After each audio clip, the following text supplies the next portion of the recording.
usually in Britain, one of these, the Labour or Conservative, has enough seats to form a majority. But in this case, the first time in almost 40 years, they had to form an alliance, a coalition of sorts. But yeah, that is the effect of a third party in government that we don't see anymore. But so what would have happened if they went over here to be 315? You wouldn't have a majority. You would have basically a bunch of other third parties. It still wouldn't work. And two major coalitions that did not have a clear majority. It would be a non-functioning government, pretty much. So they had to. They had to do this in order to form a majority. And basically, what you have is you have other. You see all these other parties here. But on the top, you basically have.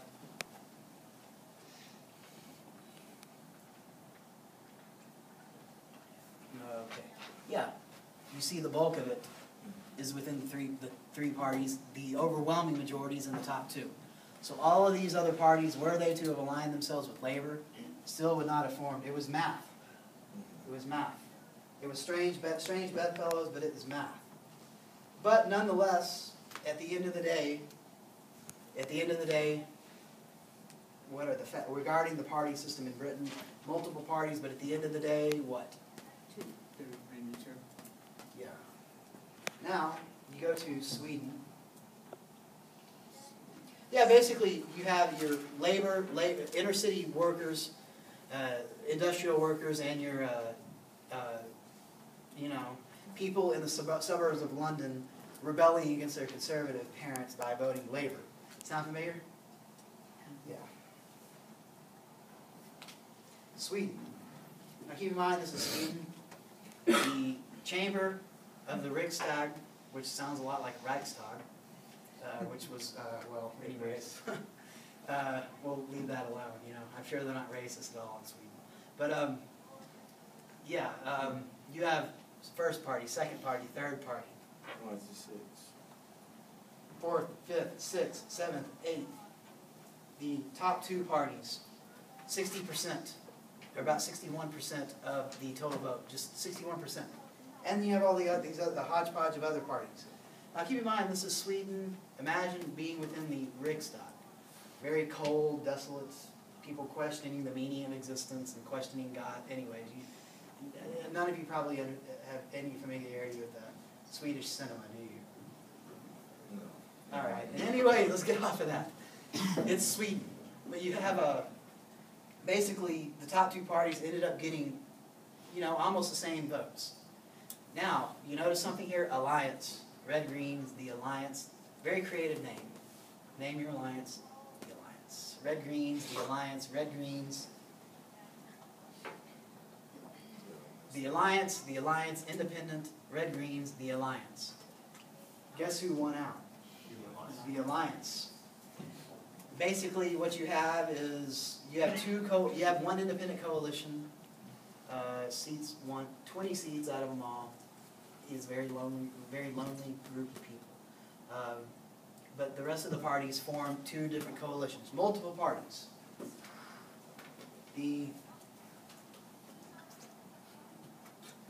Even though this guy, his party finished second, his party was the largest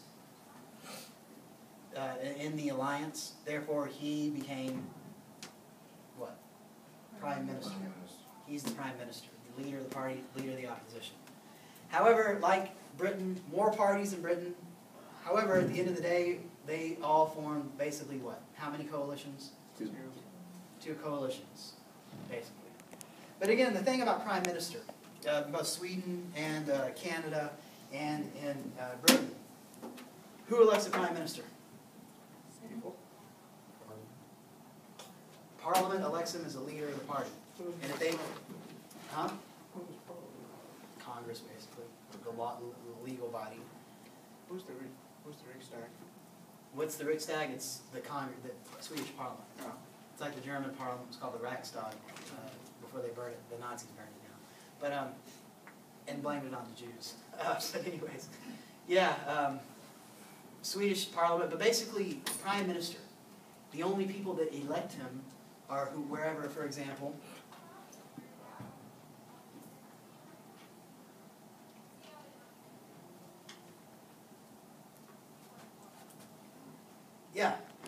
prime minister is elected by his constituency, within this little tiny thing, they're the only people that elect the prime minister.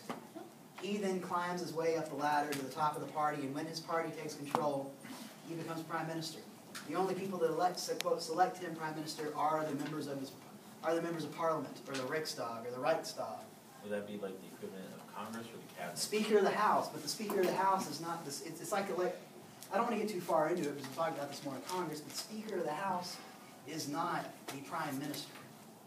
He's a very powerful figure, but he's not the head of state or head of government. He's just the he's the leader of the House.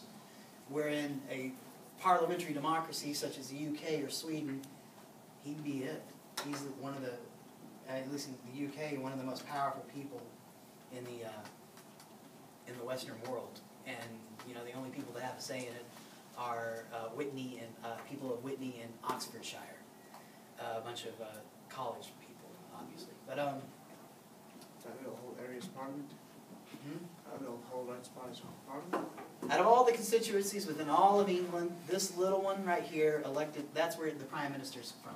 Oh. He's from that constituency. He rose his way up.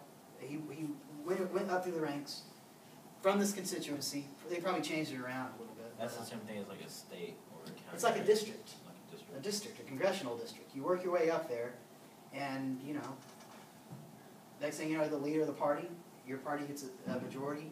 As the Conservatives, they didn't get a majority, but they were the ruling party of the coalition. You know, you're prime minister. You're it. You're the head. You know, the only thing you have to do is meet with the Queen. So you see in both parties, in both Sweden and the UK, a greater role of third parties. But do third parties, I mean, as you can see, do they have a chance in Europe of being the party, the ruling party, one of the ruling parties, if not the second, the opposition party? No. But what can they do? Form a right spot They can government? shift the balance of power. They can shift the balance of power. You do not see this in American politics. Now moving on to the demographics of the parties. Let's start with the Republican Party. From a gender, race standpoint, who dominates the Republican Party? White male. White males. And the next highest group after that, white females. And the next group after that, there is none. Maybe a few black people. Maybe a handful of Hispanics from South Florida. Other than that, It's like, I mean, wider than a full moon. Now, Democrats. Who do you think the most dominant faction of the Democrats, the dominant part of the Democrats? They make up 68% of it. Come on, these are the Democrats. White males. White males. Yeah, Democrats are dominated by white males too. Now, the black, and my basis for this was those elected to state legislatures. You don't have to write this down. I just use this as a lynch. It's basically, instead of taking 435 people from Congress and, you know, looking at them, that's a black male, that's a black female, that's a Hispanic male, yada, yada, yada. These are 7,000 people in state legislatures all across the country. That's where I got my info from.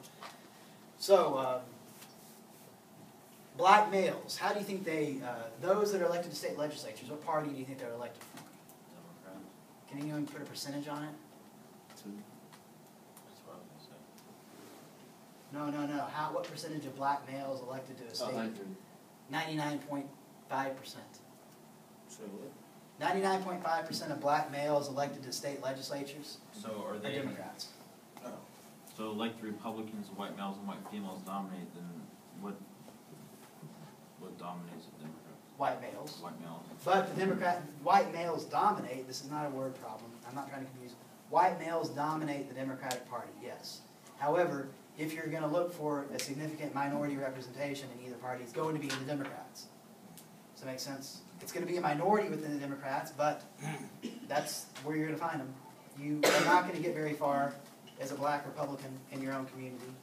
You're going to get even less far than you would as a white Democrat in a community. Now, Hispanics are overwhelmingly Democrats. Asians are overwhelmingly Democrats.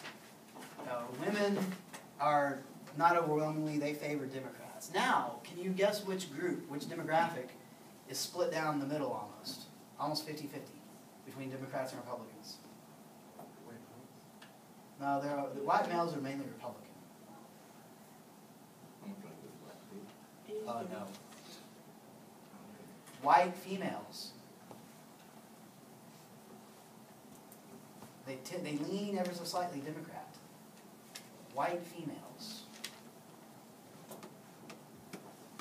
Any theories as to why? Social problems. No, any theories as to why white women in America can't make up their mind which party to run for? No, I'm not mean that. I'm talking about more what you were along the lines of what you're saying. Like abortion? There's a division on issues such as abortion and whatnot. Polarizing issues. Social conservatism versus more liberal, I guess you'd say moderate liberal. But yeah, demographics of the two political parties, the white males dominate still. White males are Republicans. It's not that they don't want anyone of color. They'd probably welcome someone of color, as a matter of fact. It's just that people of color don't want to go over there for some reason. Huh? It wouldn't be a waste of time. It'd just be kind of like, this is strange type of thing. People wouldn't expect it. But yeah, those are the two political parties. That's a little out of place there. Now to third parties in the United States.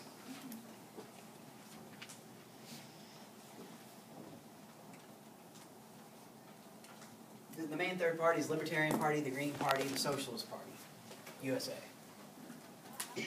The third largest party out of these, which one of these do you think is the third largest party in the United States? Libertarian.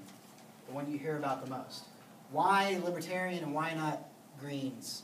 Hey, where's the Green Party at? It's kind of where what? Where we are? The classes. It's not full-blown social, it's left of center. Left of center. Whereas the Libertarian Party, when it comes to authority, no, not less authority, but where do they kind of hesitate? They don't want to what? They don't want to drift over here, so they keep the right-wing rhetoric, the economic conservatives. Economic conservatives. Some libertarians. Libertarians are economic conservatives and social liberals, less authority. Green Party and Socialist Party, socialist. Green Party is left of center. Now, in an election, these two parties right here, which party do you think hates them? What major party do you think cannot stand them? Socialists. I'm referring to the Green or the Socialist. Who do you think hates them? Democrats. Can anyone guess why? It draws away votes from the Democratic Party. So these people on the left, the closest party to them is the Democratic Party. So if another party comes up like this and appeals to them, even though they're not going to win, these votes siphon votes away from Democrats.